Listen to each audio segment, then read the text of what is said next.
Dr. Rick here. Another sign you're becoming your parents is getting particular about details that don't matter. The craziest thing happened when we got tacos the other day. Was it Wednesday or Thursday we got tacos?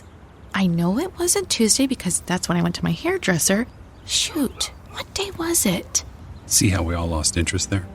Progressive can't help you from becoming your parents, but we can help you compare rates on home insurance with Home Quote Explorer. Progressive Casualty Insurance Company affiliates and third-party insurers. Comparison rates not available in all states or situations. Prices vary based on how you buy.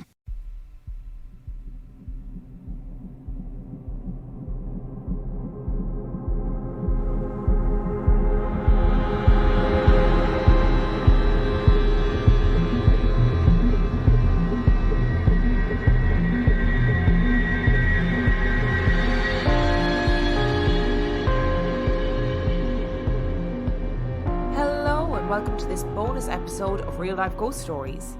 As you would have seen from the title, this episode is a conversation with Danny Robbins.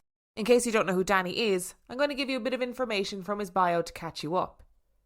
Danny Robbins is an award-winning British writer, broadcaster and journalist. He created the Battersea Poltergeist, a podcast series for the BBC that combined drama and documentary to tell a real-life ghost story. It became a global phenomenon, the #1 drama podcast across the whole world, with more than 4 million downloads and counting, sparking a bidding war for the TV rights. Danny is now adapting it with Hollywood producers Blumhouse. Danny's BBC podcast series Uncanny tells individual stories of paranormal encounters from ghosts to UFOs and is another multi-million download hit. As well as all of this, Danny's played 222, A Ghost Story, a contemporary set modern supernatural thriller, opened in the West End in August 2021, playing to full houses and rave reviews. It returned for a second run in December 2021 and is still running today, starring Tom Felton. He is currently working on an immersive theatre experience which tells the story of Guy Fawkes called The Gunpowder Plot, which also stars Tom Felton. To be honest, I was a little bit fangirly pre and post this chat, and it was absolutely wonderful to talk to Danny. I am a massive fan of his and all the work that he puts out. And as this was recorded remotely, please be aware that the audio quality is different to the main podcast. And as always, links to Danny's various projects will be in the description of this episode. So let's get into it.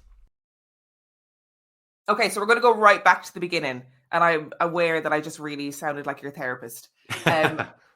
What sparked your interest in the paranormal and spooky things in general? Well, yeah, it's a good question. I think that the roots are kind of indirect. I think I grew up in an atheist household with a mum who had been a Catholic and renounced it and become really passionately, ardently atheist. And I think I just was intrigued by the absence of belief in my house. And I think I'd go to my grandparents, and they were these old Irish Catholics from Cork, and they had all these pictures of the Pope around and books about popes and Jesus staring down at you in a kind of slightly scary, holding his Sacred Heart. Yeah. But did you have the Sacred Heart that glowed? I just remember this one bleeding a lot in a very gory way, sort of like a scene I know from a the horror one. film, you know, like, yeah. Here is my heart. But so I remember being intrigued by all of that and just kind of wondering if I was missing out on something, I guess. And I mean, I think, you know, as an atheist, you are outside of a club. I mean, you've got your own club, I guess, as an atheist, but you're outside lots of different clubs, lots of belief clubs. And I just, you know, I think I was intrigued by the idea of, was there some magic out there? Was there something I was missing out on? And, you know, some people would have gone off and become, you know, Christians and found God. I found ghosts. I was just intrigued by that aspect of belief. And I think I was reading lots of books about ghosts, reading like the Usborne World of the Unknown book, you know, which is such a kind of classic for a lot of people as an entry point to ghosts, and just getting more and more interested, I think. And I think I had an interest in the theatrical. I was quite a theatrical kid. I liked acting. And there was something about that, the theatre of the paranormal, I guess. You know, I kind of liked it. I liked the characters, you know, and was intrigued by all aspects of the paranormal as well, not just ghosts, but UFOs and monsters and all that sort of thing. So I think it started quite early. And then I think there was another profound and seismic moment in my life when I was in my early 20s where I had a moment where I thought I was dying. I had this moment, I thought I was having a heart attack, and I was convinced that I was dying, and I could see angels. I was hallucinating angels, and I subsequently learned that it was a panic attack. And as profound and horrible as it wasn't obviously life-threatening. But for me, it wasn't. It sort of sparked like a good sort of 2 years or so of being really terrified of death. And I think that made me think a lot about the idea of the afterlife. And I think that was something that pushed me into, having been interested in as a kid, that pushed me into kind of a greater interest as an adult, I think. And from there it kind of grew. And I just been so intrigued, I think. It feels to me like it's the final frontier, that idea of, is there something out there? It's the one thing that science cannot explain at the moment. And the idea that maybe one day we can is intriguing. I think, first of all, I think that the Usborne World of the Unknown, that book of ghosts, needs to come with some sort of warning, because it is like a gateway drug. Like, everyone you ever speak to is like, well, it started with this book, and now I'm out here trying to find Bigfoot.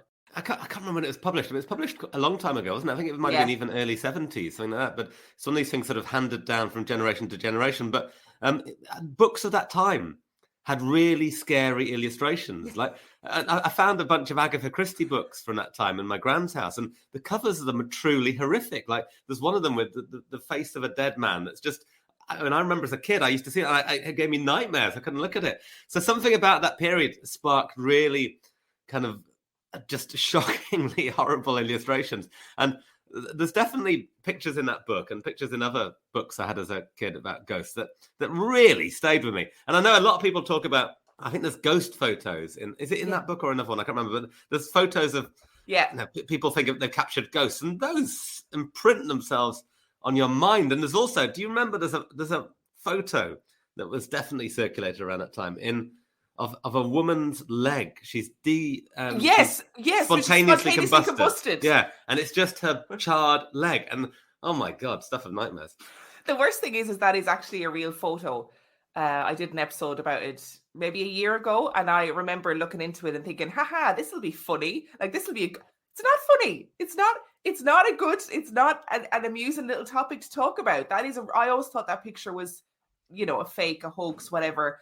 No, picture. Yeah. I do think as well that Irish Catholic grandparents have a huge amount to answer for when it comes to belief in the supernatural and this fear of things like the Sacred Heart. My nana had the same Sacred Heart picture in her house, but her one glowed. It had like a glowing cross at the front of it. And when I used to live with her, like, to go to the toilet, I had to go through the sitting room. And at nighttime, I used to literally psych myself up to run past the Sacred Heart.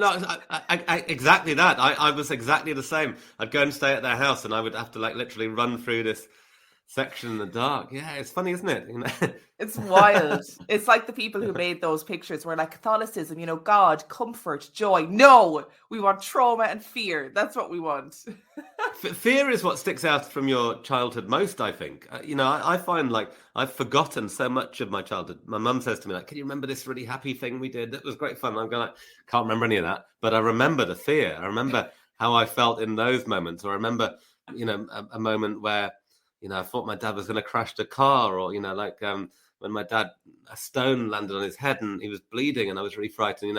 I remember those moments. Fear stays with you. And that for me is, the striking thing about all of the stories that, that people tell me and, that you do on your show. I mean, it's the fear that leaps out. And people sometimes say to me, there's a very small, little, tiny minority of conspiracy theorists who ask me if the people telling stories on my show are actors and making it up. I've written them. And they say, real people can't be this eloquent. And I'm like, yeah, they can. And the reason they're that eloquent is the fear. If you have been that frightened, you remember it in crystal clear detail, and you want to describe it accurately to people because you want them to feel the fear that you felt yourself. And I wonder if, because I get that too every so often, where somebody will contact me and they'll say, in this episode, you said this, and in this episode, you said that. And that shows that you're writing all these stories. No, people aren't sending them in. I knew it wasn't real. And I think sometimes, is there an element of really not wanting this to be real, or seeing something in it that makes you go, oh, I don't like that. That's making me feel uncomfortable. So I need this. I need her to be making this up right now. I need her to not be actually getting these stories from people. I think that's probably true. And I think, there is a kind of mass reluctance to accept this, because clearly it's mind-blowing. It changes the whole nature of the world as we know it. And I think you see that in the people who've had these experiences. You see the life-changing nature of it and the impact it has on them. And it could be decades and decades later, but they still haven't got over this moment. And I think not being able to explain things is not a good situation for human beings. We don't like that. We want to be able to explain things. That's why, we have religion, really. Religion explains things for us, doesn't it? Ever since the dawn of time, we've explained everything from sunsets to death by finding gods and finding religious explanations for it. The idea that we genuinely can't explain the experience that we've been through is very unsettling, I think. Your need to know about the paranormal led to Haunted, and then led to, we'll come to the Battersea Poltergeist in a few minutes, but led to Uncanny. Have you had a story on either of those podcasts, or that somebody has told you in general? Because I'm sure people tell you their ghost stories all the time now. Have you had a story that's really stuck with you, that's made you go, oh wow, that's the one that makes me wonder, is this real? So many of them, really. It's odd. The one that sort of sticks out at me most from Uncanny, my most recent series, is not the kind of flashiest or the most attention grabbing at all. And it's not one of the ones that most people would probably pick out as a series favorite. But it's this story told to me by this woman called Laura, who had seen the ghost of her best friend. And something about that is very emotive. And, she'd lost her best friend very, very young. I think Laura was about 19. The best friend was early 30s. And she'd been a kind of very inspiring figure to her. And she saw her after her death. And that in itself is striking. But then about 7 years afterwards, she went to see a medium with a group of friends in a village hall. And she, she wasn't the sort of person who goes to see a medium, whatever that is, but she just turned up at this village hall for a bit of an entertainment, a bit of a laugh, thought the medium was quite rubbish, didn't think anything of it. But after the show, when, the lights were off and when there was no one around, the medium said to her, there was a message for you, described her best friend, and then said the actual last words of the best friend to her, said this was the message to you, and it was the dying words of the best friend. And that one, every way I interrogate that, I sort of find it very, very hard to find an explanation for it. And it's the one that when I read the original email, it sent the biggest shiver down my spine. And it's the one that I guess that sort of hints to me most at the possibility that life continues. So yeah, probably that sticks with me a lot. But there's so many of them. Louis Belt, Room 611. I'm sort of saying these, hoping that people listening know those cases as well. But there's what I love about these cases, what I love about them all, is that they are detective stories, and I love a detective story. I love trying to solve something, but I always think like the journey, for me, the journey is the fun bit. Once you reach the end of a detective story, once you reach the end of your, Agatha Christie or whatever, that's where the fun stops. You have to stop reading. It's the reading it, the kind of being in the middle of the puzzle that's the exciting bit.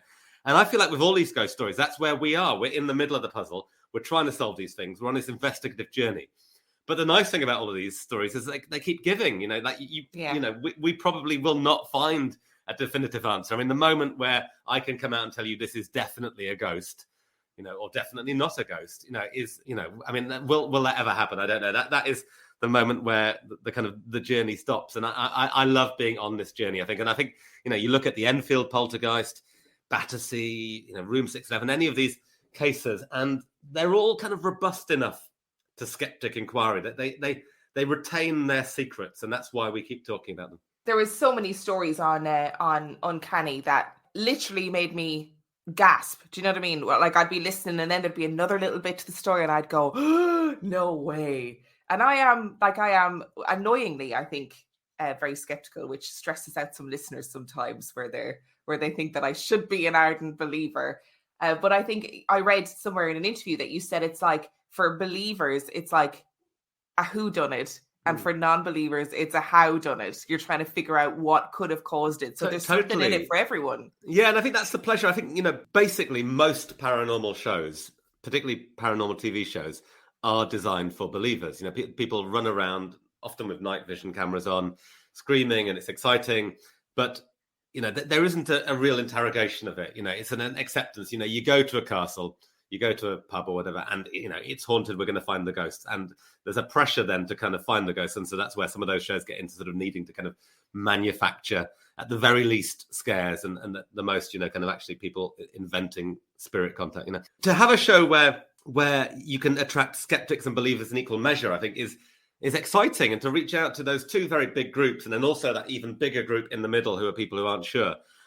And I love that, and I love the fact that people can enjoy it in their own way, and that it can be a detective story whether you believe or a skeptic. You're kind of looking for different things. You've still got the same idea of this cast of suspects. You've got your suspects in a ghost story might be people who hoaxed it. They might be a ghost, who are the historical figures who've come back and haunted this place, and also there might be things. They could be like infrasound or carbon monoxide poisoning, those kind of things. So it's fun. I think what Uncanny and Battersea Poltergeist do, they kind of empower you to be a detective. They give you the material, like, I've dug into this, I've heard the story, here's the story. Now you go off and see what you think. And so people go off and they kind of do their research, and they go back through old newspaper archives. They kind of contact Battersea Library and get maps out, and they turn up to places. I had this beautiful moment recently where I went to Rottingdean, which was where one of our Uncanny cases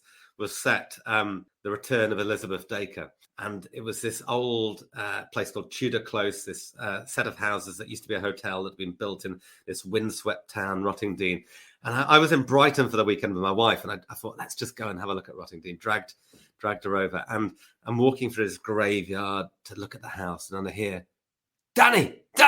And I look across, and there's some Uncanny fans who are doing exactly the same thing there. And they're like, what are you doing here? And I was like caught out on a pilgrimage to my own show's location, But I love that, the fact that people go off and try and investigate the places, go and kind of explore them themselves.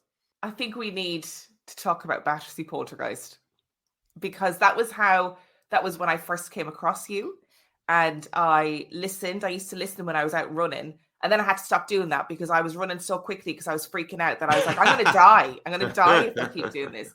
And I was so gripped by the Battersea Poltergeist that I was like telling my mom about it on the phone. My mom has never listened to a podcast, including my own. She's been on my podcast and she's never listened to it. So I was even telling her about it. Why did you decide to do the Battersea Poltergeist specifically? Like, why that case? It was one of those stories where you just feel like you can't not do it. It was like such a gift as a storyteller. And I'd been making this show Haunted, which was individual ghost stories. And, if you like, that's the kind of prototype of the shows I've made. And then during it, this guy, Alan Murdy, who some people might know of, he's like a kind of legendary sort of figure on the British paranormal scene, one of the SPR, and he was chairman of the Ghost Club. And so he's kind of quite a font of ghost knowledge. And he said to me, there's this case I've been looking into, and there's a huge, great box of material on it, loads of evidence. And the woman it happened to, she was 15 in 1956, and she's 80 now. Would you like to talk to her? And I was like, okay, yeah, I'll talk to her. And then I talked to her, and I met Shirley, this amazing woman, and heard her story. And I could just hear this one quality in her voice that intrigued me and made me want to tell this story. And that quality was fear, and the fact that she still felt fear after all this time, and I was fascinated. I believed totally that she believed the story that she was telling, and whether we feel it was a ghost or not, she was utterly convinced by what happened. So yeah, and the more I dug into this story, and the more I sort of got to explore the evidence that there was, the kind of diaries from the family, the original case notes of Harold Chibbett, the investigator, newspaper archives, and all this sort of material. I just felt like this is so rich. There's loads here. It's a huge story to tell, and it's a story that kind of really gets to the very heart of this. It's about, does life carry on after death, and it's about a family that's very identifiable, very recognizable. It's a kind of a situation we could all plunge ourselves into. I think a family kind of cooped up in their house, and that particularly felt really relevant during lockdown. Yeah. I think that kind of claustrophobia of it, and they're scared, they're terrified, and you kind of think, if this can happen to them, it could happen to me, and it felt really real and for that reason really scary. And so I just I want to tell it, and the reason we chose to tell it for a mixture of drama and documentary, which I felt like a risk, because those two things aren't necessarily everybody's cup of tea. People who love documentary podcasts don't necessarily love drama podcasts, and vice versa maybe. But I wanted to use drama because I wanted to bring the original haunting to life. And unlike, some documentaries, you've got your archive material. You watch a documentary about the mafia and you see all these interviews with mafia bosses and you've got all that and you've got the kind of archive of 1970s New York. We didn't have any of that because 1956 was before people started recording stuff. People couldn't afford a tape recorder even, let alone a video recorder. So unlike Enfield, which is 2 decades later, where TV crews turn up and you get the filmed interviews, we had none of that, And so I used the drama to create my own archive, if you like. I brought these characters to life so that you could see and hear what was in these diaries, what was in the investigators' records, really. And it worked, I think. And it allowed us to have the original haunting coming to life and then my investigation and these 2 parallel strands, these split narratives. And it just, I couldn't have imagined how it would blow up. It just absolutely exploded. It became this worldwide phenomenon. It had like 2-page spreads in literally every British tabloid newspaper.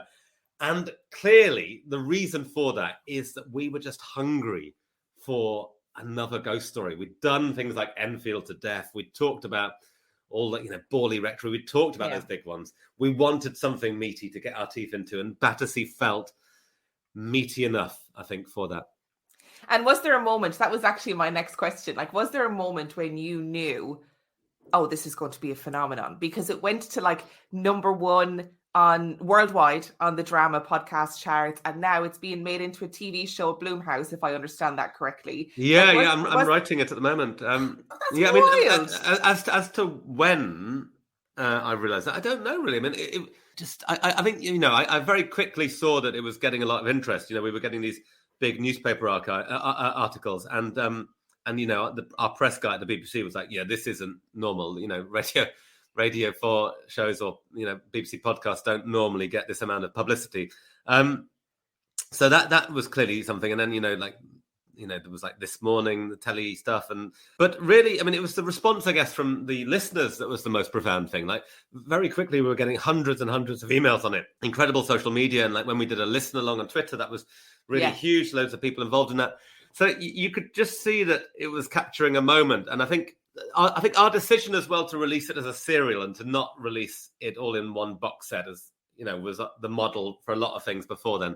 Keeping that excitement, the cliffhanger thing going, I think it was giving people something to look forward to during lockdown. I think you were kind of, as much as you grumbled about not having the next episode, you were kind of also quite enjoying the fact that you had to wait a bit. You were plunged back into that thing of being a kid and waiting for the next episode of Doctor Who or whatever it was. So that was good. But and then it got to the kind of mad stage where I've got Jason Blum, head of Blumhouse, on the phone to me on a Sunday afternoon trying to persuade me to sell the film rights to them, and that was very exciting. And then there was this kind of bidding war of lots of different production companies wanting to make it, and you kind of, at a certain point, you realize that this is a story that's really really just caught people's imagination and kind of crossed over into being something kind of that transcends itself. It's kind of got bigger than just being a podcast, it's lovely. It's lovely. But I would say the one proudest thing I have about the whole experience is that sense of the community that has built around these shows. And I love the fact that in our divided, divisive, polarized world of I love this, I hate that, I disagree with you, I hate you, that actually we've got skeptics and believers, totally divergent opinions, just coming together and having a good time and enjoying it and being respectful. And if you look at any of the social media around Uncanny or Battersea Poltergeist, it is so respectful and kind and supportive. And you can have people who go, I think that person is completely mistaken. That's not a ghost at all. They're completely wrong. But they're still very supportive of the fact that this person has gone through something profound. And, they're not derisory. They don't sneer at them. They don't say they're lying. You can agree to disagree and still be kind. Yeah, wasn't it Richard Wiseman in Paranormality where he said, the point of ghost stories isn't really that for a lot of people, a ghost story is an experience that is, like you said, really profound and it impacts them forever. And for that reason, it's true. And it's okay to not agree and not believe, but you also have to recognize that thing that has happened has really impacted that person. And I see on Twitter all the time people doing the hashtag Uncanny Community with their questions and with their I need advice about this. I saw one the other day about a woman who her daughter was doing a project for school. Yes, yeah. On about whether or not ghosts were real, and she just tweeted out the uncanny community hashtag, and people were chiming in. It was so nice. No, I mean, her daughter had asked if the spooky podcast guy could help answer the question of do ghosts exist and ask his followers. So I did. But it is lovely, and I mean you're completely on the money there where you say that these stories are true, and whatever ghosts are, people see ghosts, they experience ghosts, and you can believe that ghosts are infrasound or carbon monoxide poisoning, whatever you want to kind of believe they are, but that doesn't lessen the profundity of the experience or the fear that people feel. I think that there is a stigma now there wasn't in the past about talking about this stuff, and I think a lot of people are quite wary about voicing their experience, because I think being laughed at is not nice, but actually having your mental health questioned is far scarier, I think, and particularly for younger people maybe as well. I just think that is a big hurdle to get over, actually. And there are people telling me their stories where they've never told anybody else before. And the idea of creating a safe space, I think, and creating that kind of same feel of the confessional box where, you feel like your story is going to be treated with respect and gravitas and all that sort of stuff. I think that's really important, really, really important. I need to do a quick fire question before we go any further. Favorite scary movie? Oh gosh, that's a good one. Scream was such a huge one for me. I just love Scream. I love the fact that it was postmodern and self-referential. I love that. But I mean, the one that has absolutely freaked me out the most possibly was Don't Look Now. That little figure in the red coat. Do you know that one? I don't think I've seen it. Oh, check it out. It's an old one. It's a 70s one. It's got Donald Sutherland and Julie Christian, I think. But it's about that they've lost their child, and they sort of start seeing like kind of ghostly versions of her, and it's so creepy. It's a little girl in a red Mac. Anyone who knows that will just instantly get that image of the red Mac in their minds. And there's one particular moment, I won't spoil it, but there's one particular moment where it's so scary. But I mean, oh my god. And then another one that absolutely properly freaked me out was the Babadook. I was traumatized by the Babadook. Traumatized. I had to watch it in like 5-minute installments. I was there with the remote controller just kind of eking it out, going, I can't, no, stop, no. And I don't know what it was about that movie. I remember being so freaked out by it, and I said to my sister, I've just watched this film and it really scared me. And her and my cousins watched it, and they were like, that was so stupid. What were you scared of? And I was like, really? Oh no, was it? I think that it's the fact that you get into the mother's head and that you're not sure if it's all in her head, or it's a supernatural thing for real. And I just feel like, for me, I mean, maybe it's having become a parent as well, but I find the ones about possession of a kid or possession of a parent so unsettling. That disruption of that most intimate, most sacred of relationships, that parent-child relationship. I watched one the other day called Oculus, which is about haven't seen it, but I know the one. Yeah, parents kind of getting slowly possessed, and the kids having to sort of defend themselves against their parents. And I mean, God, it's dark. It took me to a dark place. I sort of felt like I was in a really weird mood for the rest of the day after watching that.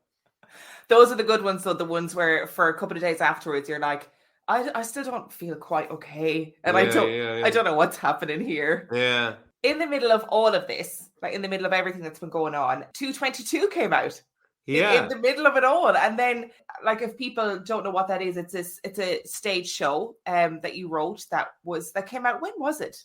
Well, it's an interesting one, 222. It was on for the first time in the summer of last year of 2021. Yeah, because that's when I saw it. And we had Lily Allen starred in it, which was very exciting, which kind of got a lot of attention. But yeah, it's called 222, A Ghost Story. And it's essentially, it is a ghost story. It's about a woman who believes that the house is haunted, and her husband is a really resolute skeptic scientist who refuses to believe in ghosts. And it's kind of about the impact on their relationship of this irreconcilable difference between them. And so she makes him and their friends who are over for dinner stay up until the point when the ghost normally appears for her, which is 222. And the idea is, will the ghost appear or not? And it's a sort of psychological thriller.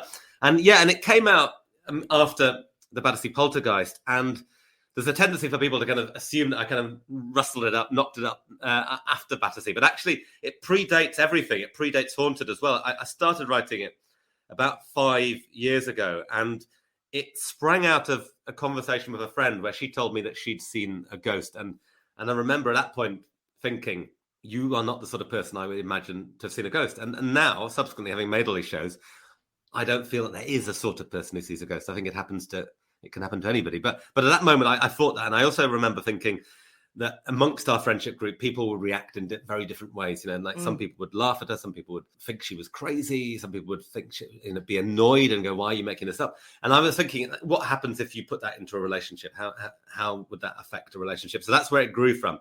And as part of the research for that, I put out a shout out on social media saying, "Does anybody I know have any ghost stories? Has anyone seen a ghost?" And people started sending stuff to me. And then quickly it grew, and it was not just friends, but friends of friends, and then strangers, and it kind of spread out. And that's what Haunted came from, because I felt like these stories were amazing, and I didn't want to just keep them for research. I wanted to kind of share them and explore them more. So then I made Haunted, and then Haunted led to Battersea, and Battersea led to Uncanny. But really, 222 is the precursor of it all, I guess, and it took a while to get the show on, because just, takes a long time to write a play, and then the pandemic and everything. And I think, by the time it went on, Battersea had given it a bit of a platform, and I was somebody who was perhaps, perceived to be somebody who knew a thing or two about ghosts. So then I guess maybe it was taken a bit more seriously. But yeah, I mean, it's great. I sort of feel like it fits absolutely into what we were talking about earlier, that clash between skepticism and belief, and the kind of embodying those two arguments in these two people. Because it's quite a brave thing to do. I remember when I went to see it, because I went to see it in the summer when it first came out, and I remember going and thinking, like, because obviously you've got the ghost story, the ones that people know on stage in the West End, like The Woman in Black. Do you know what I mean? Everybody knows it. Everybody's seen it at some point. Everybody's done GCSE drama and gone to see The Woman in Black. And it's setting that ghost story in the modern time is really interesting. And I can't say too much, because I don't want to give away anything that will hint at the story for people who haven't gone to see it. But the use of modern technology in it, I thought, was really clever and really brave. And I did think it spoke, like you were saying earlier, it spoke to something about being a woman, just having had a baby, having all these experiences, people not taking you seriously because people going, "Oh, you're just tired, you've just had a baby, you're just this," and actually not being listened to when you're having this really horrible experience, and people kind of trying to dismiss it constantly. And it really spoke to something when I watched it. I was like, "Oh, that's really interesting." I think that's a really interesting point. I think there is a real sexism in a lot of the way the paranormal is talked about, and a lot of stories seem to fall into models of female victim and male aggressor. The kind of the poltergeists are attributed male energies, activities, which is a real indictment of masculinity, I think, because you've got this kind of threatening, sinister presence in the house, and you instantly assume it is a male. I mean, what does that say about the relationship between men and women in general? But also just you're right about women not being trusted, women being perceived to be kind of hysterical creatures, and that kind of whole sort of history of the kind of labeling of hysteria. I think absolutely. I think that comes across in the play, that kind of idea of the mansplaining element of the skeptic. But yeah, also the technology. I mean, it's not a spoiler to say that we use Alexa in the show. That the family use an Alexa, and funnily enough, I received an email the other day offering me a free Alexa, and it was somebody working for Amazon who'd been to see the show and said, "We're so happy that Alexa's had her West End debut. Would you like an Alexa?" On, I was Alexa. like, "Yeah, fair play, all right." They were like, "No strings attached. Here's an Alexa." So that was quite nice. But I mean, I'm really interested in how we tell ghost stories for the modern world, and I think ghost stories have traditionally occupied that world of steamy, smoky train platforms and gaslit streets, and the M.R. Jamesian world of kind of libraries and stately homes and that sort of thing. And I just feel like how do you tell these stories for a modern audience in the modern world? And if we were going to come back and haunt people, we absolutely would use the single most important thing in all our lives, which is tech. Like most people prioritize tech over their own family. Like go to any playground and you will see parents wandering around staring at the screen of their phone, completely ignoring their child who's trying to get their attention. These things have become more important to us than people, and so of course we would use those things, and of course we would find ways to occupy those devices and send emails and WhatsApp messages and Tinder profiles, whatever, like from the dead, From beyond the grave. No, I know, and you are literally haunted by the dead, because if you're on Facebook, you do see the profiles of people that you've lost, and in some cases those things are continued by their loved ones, So yeah. I mean, it's interesting. I think that they're exploring that aspect of how ghosts can still exist in the modern world, because they don't have the places to hide they used to, No. and we do have smartphones, things like that. That's one of the things that people often say to me, like, so it's the reason we haven't had a poltergeist recently, because of smartphones. There's been nothing since Enfield. You wouldn't all that. And I'm going, well, actually, you're wrong. There's loads of poltergeists. I'm getting emails all the time from people having poltergeist experiences, and they're like, well, how come they haven't captured it on the smartphone? And I'm like, well, when your kid did that absolutely amazing thing, said that brilliant thing that was, the most hilarious thing ever, did you capture it on your smartphone at the moment? Of course you didn't, because it was in the moment. You didn't have your phone ready to get it. So, if something suddenly flies across the room, you're not going to capture that moment, But at the same time, I totally appreciate that, if things are happening consistently, then there should be, and in theory could be, an ability for technology to capture that. And I kind of understand the skeptic frustration and the kind of feeling that technology should be able to crack these mysteries. Oh yeah, I mean, I do. I put up stuff on TikTok every so often, and TikTok's a funny old medium, because you're automatically put into the timeline of people who aren't interested. So you'll have the people who are interested in the paranormal, and then the people who are online going, I can't believe people believe this. You must be stupid if you believe this, blah, blah, blah. And it's always, so why did nobody take a picture? Why did nobody get their phone out? I have seen some really interesting videos. There was a great one of a dog having its collar taken off. Yes. Yeah. Yes. But I think the dog is in a cage, and it's sort of lifted up, and then the collar just comes off it and goes off. And I don't know if that's a very clever fake or if that's something real, but that was certainly something that was very eerie to watch. I always think if it's a really clever fake, I'm like, I'm impressed. If that's a clever fake, totally. I'm impressed. Because that's a ghost story in itself, isn't it? Yeah. People write ghost stories, and you can write a very short TikTok ghost story. Make a very clever fake that has all the enjoyment of a ghost story. I mean, it's all about the intention, isn't it? If you're intentionally kind of misleading people and exploiting people, then that's a bad thing. There was what was is it called Dear David or something? Yes. The kind of Twitter thing. I mean, it's always tricky ground when you're sort of trying to sell something as authentic, and then it turns out to be a fake. Inevitably people are going to feel a bit let down, but it doesn't kind of diminish the storytelling, but it does. It's the boy who cried wolf, I guess, essentially, isn't it? And then can people trust you in anything after that point? But then when the point comes where you're really haunted and everyone's like, no, yeah, we've been down this road. I know exactly when the demons really do come to you. But it is intention, because I think the trouble with those kind of things is there's a lot of people, and ghosts play a really important role in their life. They're an emotional connection to people they've lost, and if you start kind of giving them material that makes them feel vindicated and validated, and that ghosts are real, and then you pull the rug away from them, then that's kind of unsettling, I think. And I think, like, in so much of this, intention is really important. Like with skepticism, I sort of think, like, why are you trying to debunk the story? Is it to reduce somebody's fear? Like, if somebody's really scared, too scared to be in their house even, and you can explain what they believe to be the ghost, and explain that actually it's caused by your boiler or your refrigerator or, mice or whatever. If you can explain away the fear, then that's a really good use of skepticism. That's great. That's actually helping people. If somebody's mourning the loss of a loved one, and they feel they smell that person in the house, and they feel that a picture falling off a mantelpiece is a sign of that person being present, and whatever it is, then trying to debunk it is not helping them, potentially, that's kind of taking away a comfort. So in that situation, the skepticism would feel cruel in that way. But then if that person is being exploited by, say, a bogus psychic and being kind of ripped off for loads and loads of money, then at that point, you do want to explain. You do need to explain. So I think context and intention is so key to how, how we try and explain stories. For me, fundamentally, the idea of everything being explainable and, the kind of coverall explanations I hate that idea. I want there to be mystery out there. I love the fact that this could all be real. I'm absolutely a skeptic who wants to believe. And I just think that I absolutely love the fact that the skeptics on our show are kind of so open-minded and they never ever close their minds off. They're always, I could be wrong. I love that could be wrong.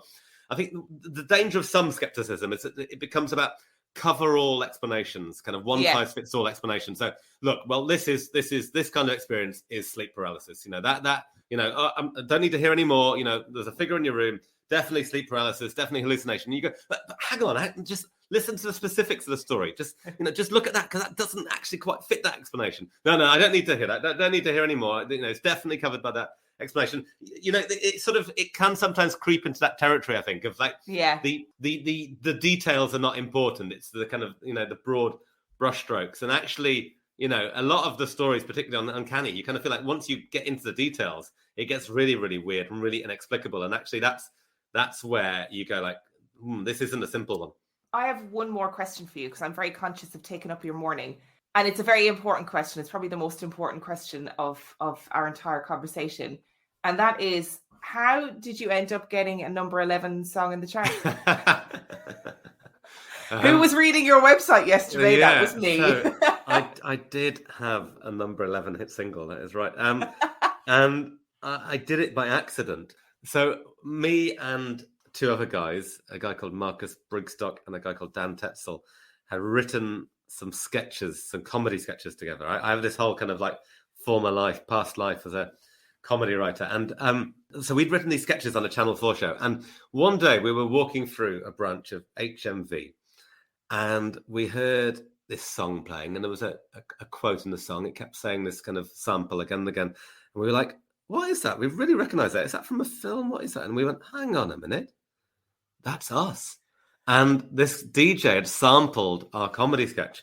And so we had to track him down. We had to find him down. We got like our agent on the case. And this guy was called DJ D. Klein, D-E-E-K-L-I-N-E, D. Klein. And the song was called Don't Smoke. And the quote was about like, I don't smoke the reefer. Do you smoke, Paul? No, I don't smoke cigarettes. I don't smoke a pipe. I don't smoke the reefer. And it became this huge garage track at a time when that garage was kind of popular. And it went to number 11, and he was on top of the pops. And it was a big track, it was all these compilation albums in the kind of days when number 11 still meant something, And basically he had to pay us royalties. We kind of had to sign this publishing contract with Warner Chappell Music. And he had paid us royalties. And he was furious because he didn't know where the sample came from. He'd sampled it off his mate's answer phone.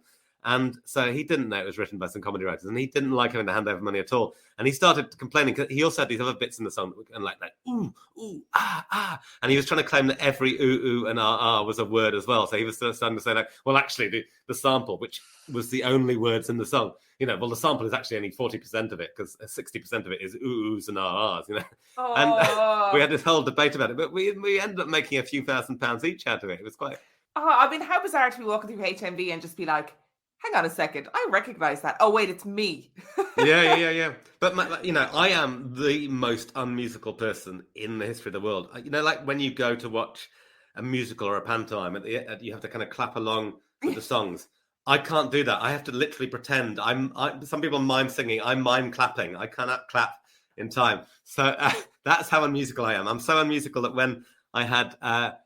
keyboard, like I learned the kind of electronic keyboard as a kid, sort of playing like, oh, when the saints. My teacher told my mum to stop sending me because it was a waste of money. So the great tragedy of my life is a lack of musical ability. So to vicariously have a number 11 hit single was just the pinnacle of my achievement. The two musical achievements I've had in my life are a number 11 hit single I had nothing to do with, and coming second in the UK Air Guitar Championships as well. I did see that. Another thing that requires no actual musical ability at all. I also saw that you were robbed. Is that true? I mean, do we have that on record that you were robbed? Sorry, I thought you meant literally robbed. I was once mugged as well. That wasn't particularly something I'd chat about. But no, I mean, we should have won. We should have won. You should be talking to a UK Air Guitar champion right now, but to be honest, I feel like corrupt judging into came in between me and my prize. this conversation would have definitely had more weight if you were number one. Oh, I think so. Rather than coming second, to be honest. My life could have gone a very different route if I'd won that. Listen, Danny, I'm gonna let you go there because like I said, I'm very conscious of taking up all your morning, and I know that you're the busiest man in the universe. And I also know that you're working on Gunpowder Plot. Is that right? Yeah. That launches so actually. More, if we allow ourselves a little plug, then yeah. If you want to see things that I'm doing, I'm doing two things. I'm doing an immersive theatre show about the Gunpowder Plot, Guy Fawkes. At these amazing vaults opposite the Tower of London. It's basically kind of theatre show meets virtual reality, meets kind of tourist attraction, meets like being on a film set. It's amazing. It's like using all this different tech. It's like this kind of movie about the Gunpowder Plot come to life. You've got live actors there. You've got virtual reality. You've got these amazing sets that make you feel like you're in Jacobean London. So it's really exciting. And you are plunged into this thing where you are a spy trying to infiltrate the Gunpowder Plot, and then you're torn between the two things. Like, do you side with the plotters? Do you side with the crown? And again, it's that kind of like, we were talking about belief and skepticism. It's that thing of tugging you one way or another, which way do you go? So that opens on May 19th. And then 222, A Ghost Story, reopens at the Criterion Theatre in the West End on May 7th. And that's starring Tom Felton, Draco Malfoy from Harry Potter, and Mandip Gill, who is Yaz from Doctor Who. Two exciting things this summer, both running for a long time. I think 222 is May till September, and Gunpowder Plot is just running forever now, for the next few years. So come and see me. And also there will be some new Uncanny episodes soon as well. There will be things. Watch this space. Oh, I forgot that people can't see me. I just did a little happy dance about having new Uncanny episodes. I don't know. Look, to be honest with you, Danny, I don't know how you find the time. I don't know how you do it. I don't sleep at all. Thank you so much for joining me. I'll put all of your links to everything in the description of this episode. Do. That'd be great. A pleasure. An absolute pleasure.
It's not easy being the one everyone counts on to keep your operation running, no matter the weather or supply chain hiccup.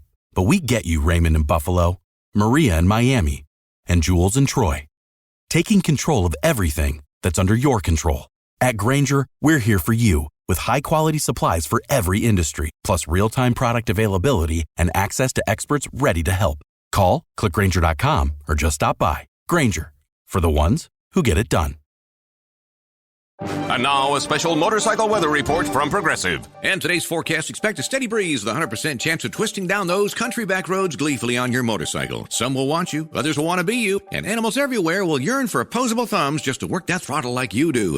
Oh, nature's cruel design. That's your forecast. Back to you. This has been a special motorcycle weather report from Progressive, where every day's a beautiful day to ride with 24/7 roadside assistance from America's #1 motorcycle insurer. Progressive Casualty Insurance Company and affiliates. Roadside assistance subject to policy terms and limits and may require comprehensive coverage.